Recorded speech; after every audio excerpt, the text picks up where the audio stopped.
രോഹിത്, ആ I think time ആയി കേട്ടോ. ആരുടെ? സൺസെറ്റിന് മുമ്പ് മൈതാനത്തിന് പുറത്ത് കിടക്കാൻ. ഇപ്പൊ തന്നോട് മറിച്ചെന്ന് പറയാനാ?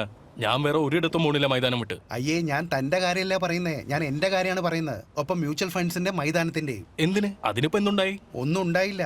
ന്യൂസ് വായിക്ക്. മാർക്കറ്റ് എന്തുപോലെ മേലോട്ടും താഴോട്ടും പോകുന്നത്. കൊള്ളാം. ഒരു കാര്യം പറ, താൻ ഇന്ത്യൻ ടീമിന്റെ ഫാൻ എപ്പോഴായത്? 96 മുതൽ സെമി വരെ എത്തിയല്ലേ ഇഷ്ടാ. പിന്നെ തോറ്റുപോയി. എന്നിട്ട് ക്രിക്കറ്റ് കാണൽ നിർത്തിയോ? അയ്യേ ഇല്ലല്ല, അതെങ്ങനെ? Team India for ever bro. Exactly. അപ്പോൾ മാർക്കറ്റ്സിന്റെ അപ് ഡൗൺ കാരണം തനിക്ക് എന്തിനാ ഡൗട്ട് ഉണ്ടാവുന്നത്? ഓർത്തോളൂ, കരിയറിലും ഇൻവെസ്റ്റ്മെന്റിലും ലൈഫിലും ഉയർച്ചയും താഴ്ചയും ഉണ്ടാവും ചങ്ങാതി.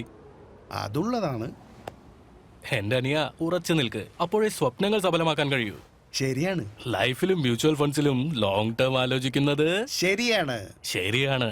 ആ മ്യൂച്വൽ ഫണ്ട് നിക്ഷേപങ്ങൾ വിപണിയിലെ ലാഭനഷ്ട സാധ്യതകൾക്ക് വിധേയമാണ്. സ്കീമുമായി ബന്ധപ്പെട്ട എല്ലാ രേഖകളും ശ്രദ്ധിച്ചു വായിക്കുക.